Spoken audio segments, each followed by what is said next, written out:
Hello guys, I'm Victor Inebeli and this is another tutorial video on CSS Box Model. Right, so today I'm just going to talk about CSS Box Model, nothing else. So let's dive straight in. So what is the whole idea behind the CSS Box Model? Well, this concept in CSS helps us see every single HTML document as a box. It's a box model is used when talking about designs and layouts. It is essentially a box that wraps around every HTML element. It consists of the margin, borders, padding, and the actual content of the element. As a matter of fact, all HTML elements can be considered boxes, right? Every HTML element is seen as a box in CSS. Now let's get a practical understanding of what I just said. So I'm going to open my VS Code. I already have an index.html here. I have two images and a paragraph tag. And I've designed my images using external CSS.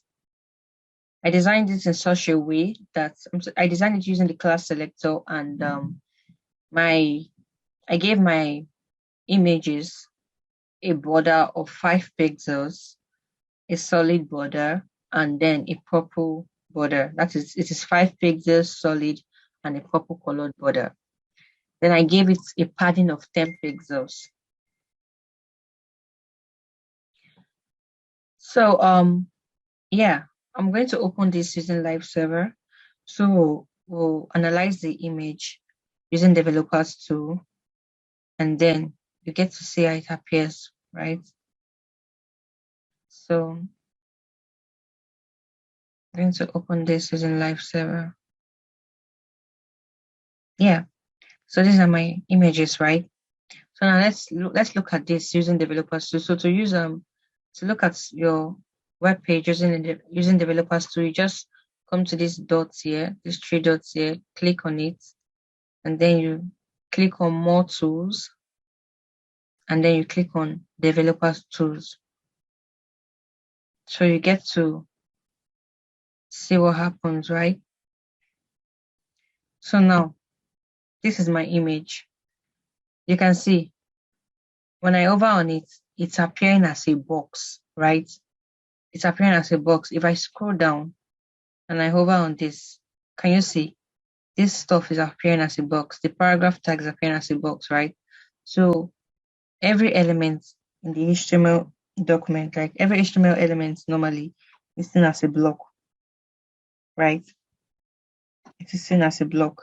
And then this in this it is seen as a box. In this our box, we have the content, which is my picture here, the content.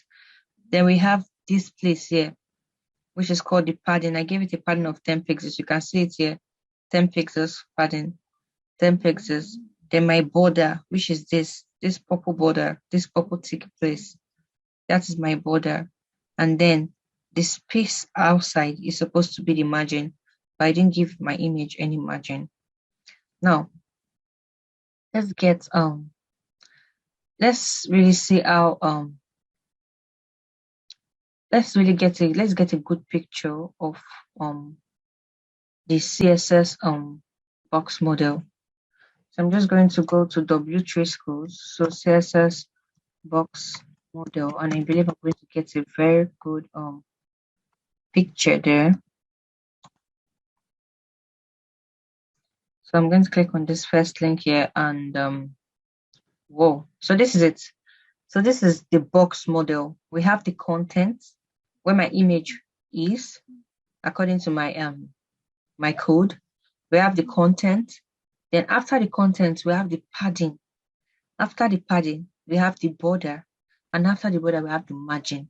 So it is content, padding, border, and margin. Like this. Everything is seen as a box. Everything is what? Everything is seen as a box. So now, let's talk about content, padding, border, and margin. What does it really mean?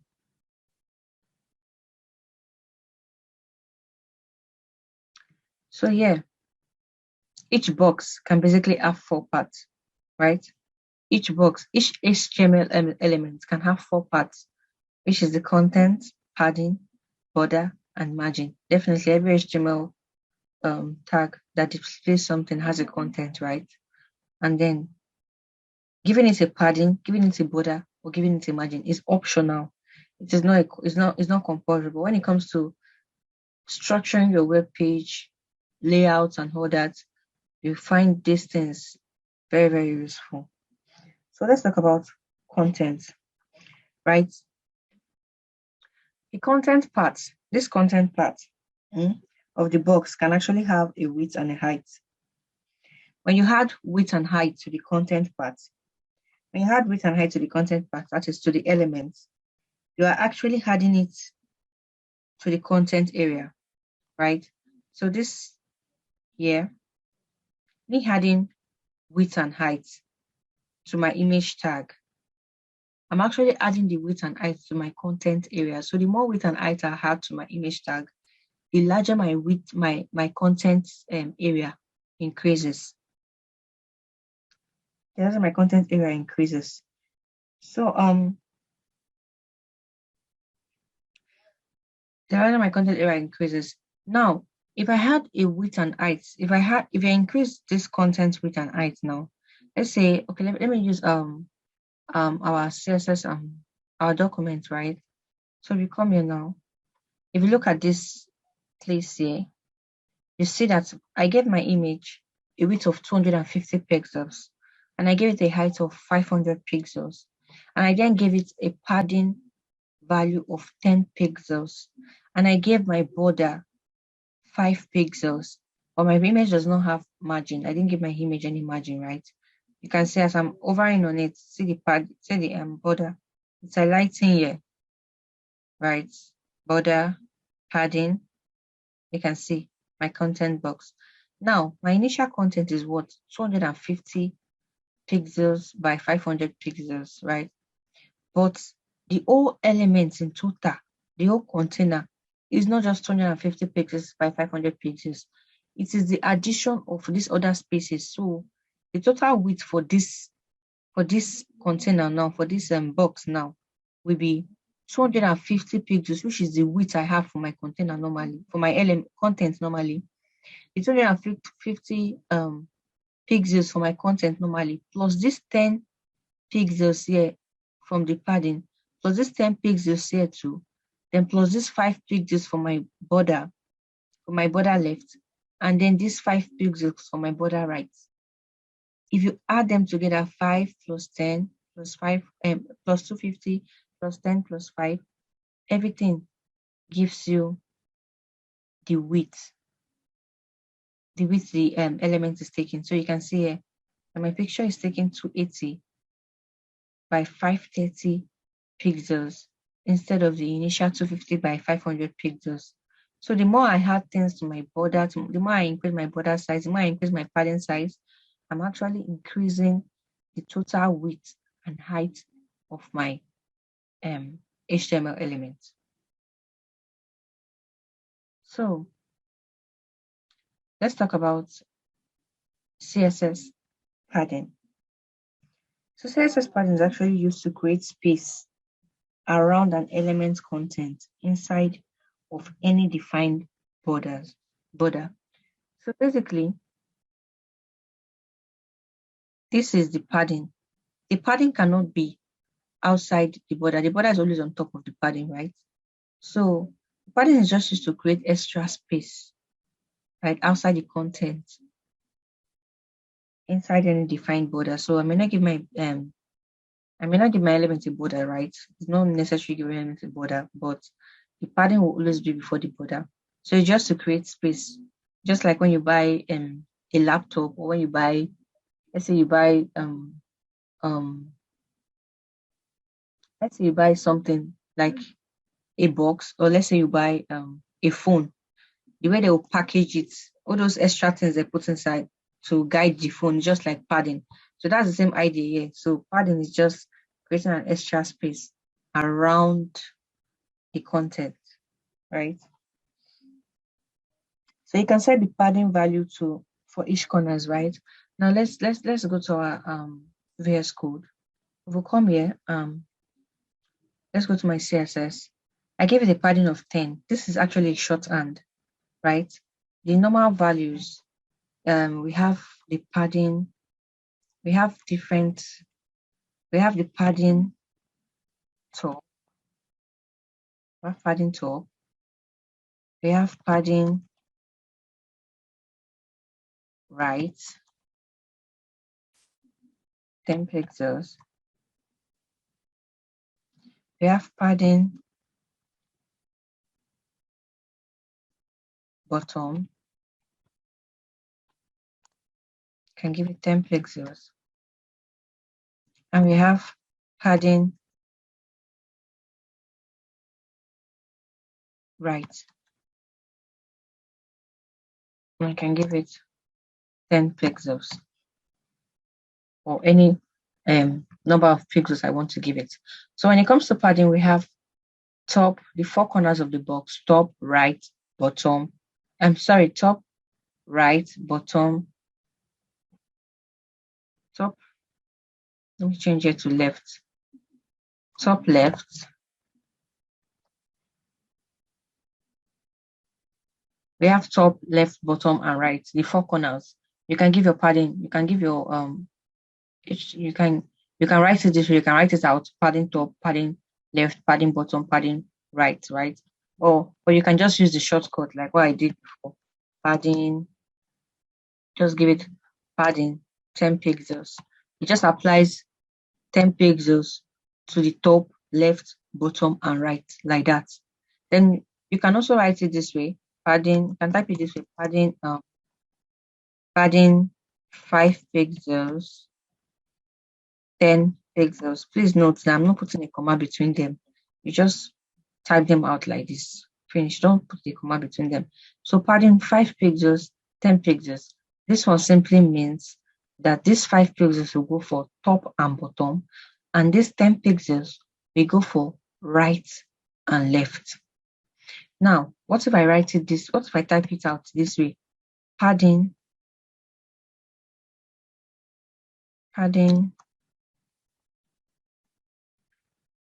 2 pixels, 5 pixels, and 20 pixels. This shorthand simply means 2 pixels will go for the top, 5 pixels will go for the right and left, and 20 pixels will go for the bottom. So the top will take the first one, the bottom will take the last one, and then right and left will take the middle one. That's the shorthand. Now, what if now when I write when I type out padding equals to 20 pixels, I need you guys to understand that there's an order, right? There's an order when it comes to padding. Let's say, for example, I'm typing it out this way. I want to give out, I don't want my padding top, left, bottom, and right to have the same value. I want to give them different value, but I don't want to type out all these long things because I'm so tired. I just want it to be easier for me. Then I can now use my shorthand. I can say, okay, I want the first one to be 24 pixels. I want the next one to be maybe 4 pixels, and maybe 16 pixels. So how would the system interpret this? How would the browser interpret this, right? So we have the order when it comes to shorthand. The order follows, the order says the first one will be the top, the second one will be the right, will be the left, the third one will be the bottom, and the fourth one will be the right. So starting from the top goes anti-clockwise, right? Starting from the top it goes anti-clockwise. So we have top, left, bottom, and right. Top, left, bottom, and right. So let me comment this out. Let me comment this out and let me comment this out too. So let's see what this gives us. So let me make it very, very obvious, right? Let me make padding up to be 5 pixels. And let me make padding left to be 50 pixels. Let me make padding bottom to be 1 pixels and padding right to be 20 pixels. So we'll see the difference now. Let's go to our browser. Okay, go to our browser now. You can see here. You can see. So you see here what's happening here. Okay, let me VS Code padding. Yeah. Okay, sorry, I made a mistake here. I'm supposed to go pixels twice. So let's go here. So you can see, right? That place can no longer contain these two images, right? Because I've now added to my padding, so it's consuming more weight, right? And this place cannot take the two image. So that one went downwards, right? If we come here now, we see from what we did, you see. So padding top is taking what? 5 pixels, right? Padding padding left is taking 50 pixels.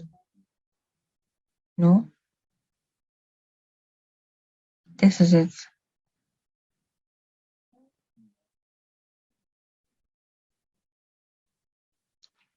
So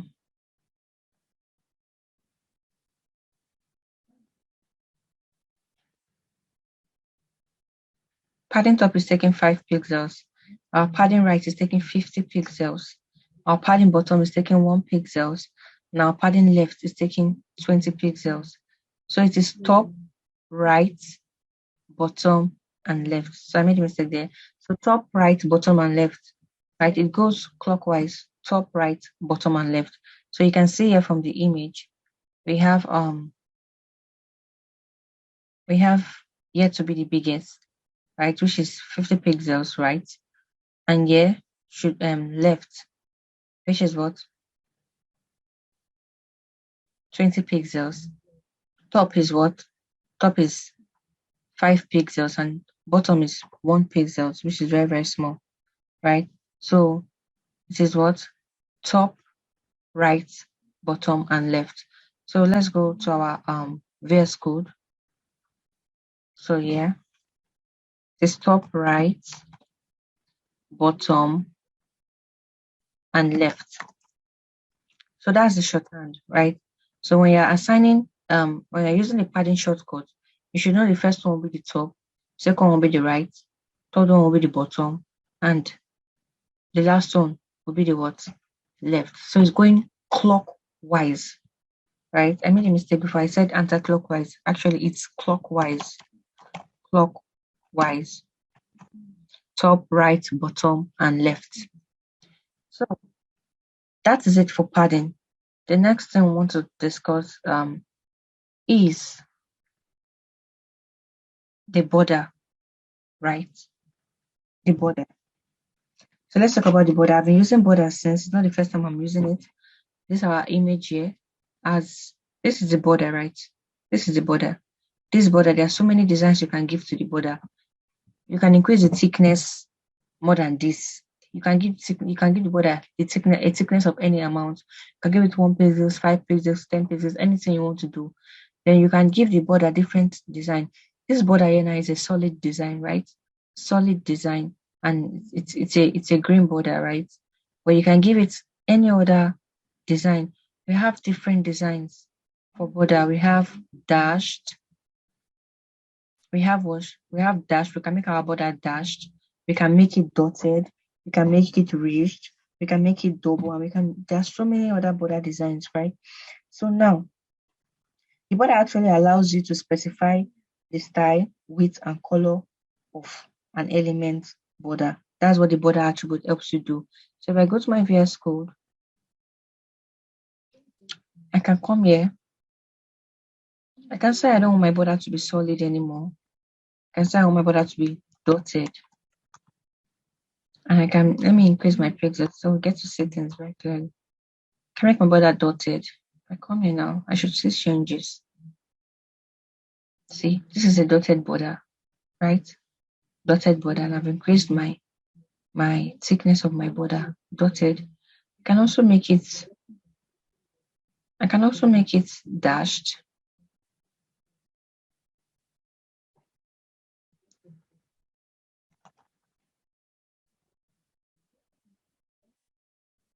I make it dash. Look at it. So depending on what you want to give it, there are so many different border and styles that you can give to it. Dash, ridge, double, and so on and so forth, right? So now the same thing with padding. Border also have shorthand, right? Border also have shorthand. Just why I put it here border and I added the different properties I want to give it. We also have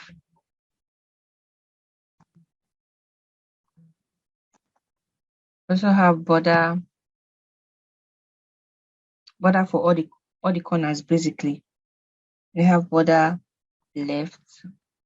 We have border top. Let's start from the top. So let's put that way. Border top. Let's say 5 pixels. Okay. Let's work with the style, right? Let's say border top dashed. You see, let's experiment. Border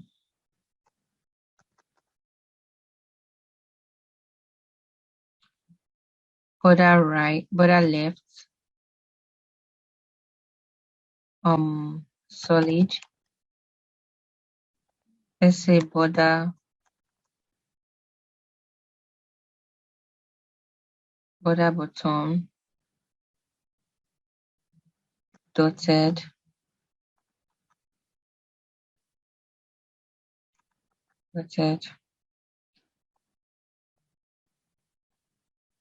border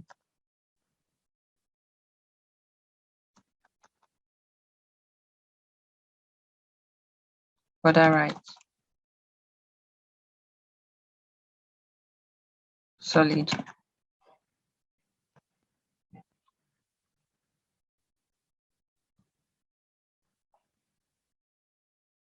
So let's see what happens.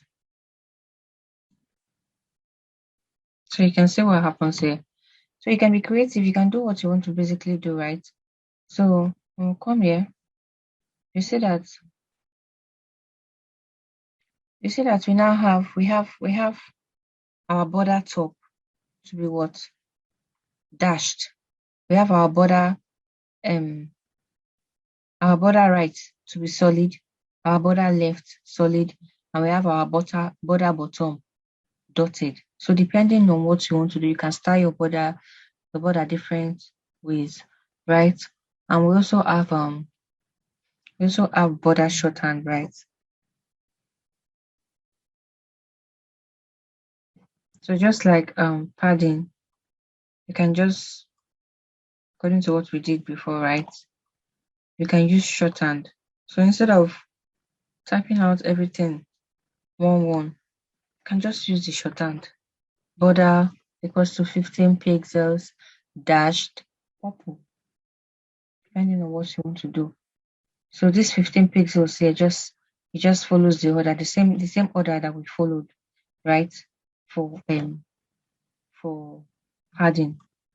So let's use our browser again to look at this. So let's say padding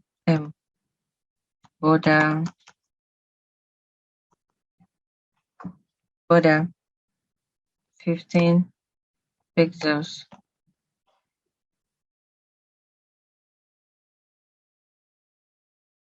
So you can see border 15 pixels. So if we come here, you can see border top, right, bottom, and left. So it's still clockwise, border top, right, bottom, and left. It goes clockwise for all of them, even margin, right? So you can always use shorthand to lessen your stress. Then we have margin. Margin is the space outside the border, right? The space outside the content, like the space around the box. The last thing you had to an HTML element is margin, like it is the most it is the outermost attribute, right? So margin is just the space outside the box, right? It's just the space outside the box. So if you come here, you can say let's save our if let's say if this we look at this, you can say that our body has a margin of 8 pixels. It is this our body here. This is the margin. Um this part outside here, that's the margin. While our image has no margin. Our image has no margin, but let's say I'm adding a margin here. This margin 50 pixels. You can see that my image has moved from here to here. The 50 pixels simply applies all round, right? 50 here, 50 downwards, 50 here, and 50 upwards, right? Then if I want to use margin shorthand, just like what I said, it is top first. So let's say 5 pixels, top. After top we have right. Let's say after top we have right, it's clockwise. Let's give our right 50 pixels. Right? Can you see what is happening? Then after right we have bottom. Let's give it a margin of 5 pixels. And let's give the last one, which is our margin left. Let's give it 100 pixels. So you can see. So you can see what's happening, right? So we have margin now. See it, right? Padding and margin. This is the margin. This space, this colored space outside the box. So we have margin here of the largest is the left, which is 100 pixels. So the shorthand is still top, right, bottom, left. Everything goes clockwise. So that's the way you can use margins, border, padding, and margins, border, padding, and of course, so margin, border, and padding. And then your content area, you can increase the width and the height depending on what you want. Now, when it comes to CSS box model, we have what to call box sizing, right? What to call box sizing, the total space, box sizing. So when it comes to our HTML, you can actually have a box sizing. We can actually have only two kind of box sizing. We have border box, and we can also have content box. So this is the two type of box sizing we have in CSS. Now, what's the difference between border box and content box? Right? From the name, content box. The content box, it is basically concerned with the width and height you give to your content. Let me explain this practically. So the content box now, this is the content, right? If you are giving your box size in content box, it means that the width you are giving to, let's say we are giving this content a width of 250 pixels, right? A width of 250 pixels. Everything we're putting inside here, it will just, this content will take 250 pixels. Nothing will reduce it, right? It will just take 250 pixels. So if we're giving this our content 250 pixels, and then we now start adding margin, we now start adding padding, we now start adding border, it's all of them is going to now increase the width of the total box. It's going to increase the width of the total box. Let me explain this using practical distance. So let's give this our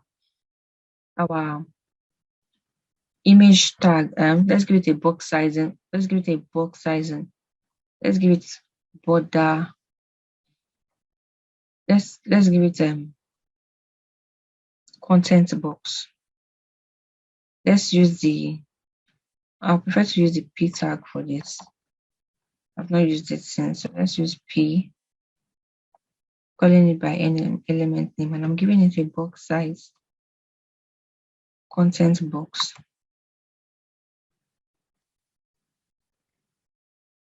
So I've given it content box.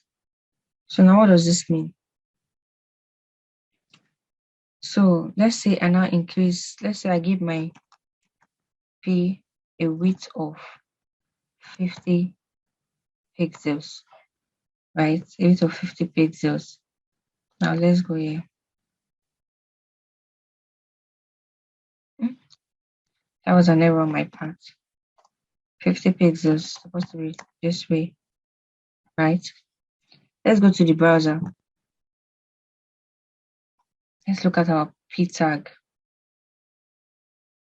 So you see what's happening here now?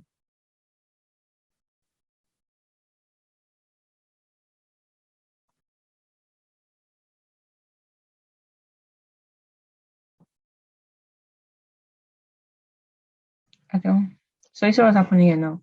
See my P tag. I've given it a content. I've given it box sizing of content box, Abby.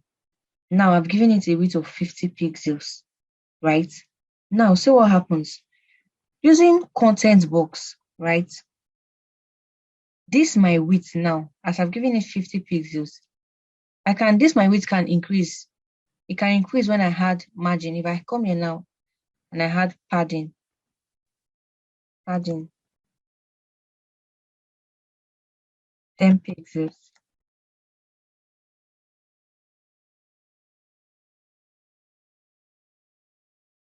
And I add padding 10 pixels. My width is still what? Look at what happens. My width becomes from here. Yes. I'm giving my I gave my content my width 50 pixels, Abby, and now I've added padding, right? As I've added padding, now what now happens is that my total width has increased from 50 to what? 70. It has increased from 50 to 70. You can look at this box here. You can see 50 to what? 70, right? This is how box size and equals to content box work. The content box remains 50 no matter what.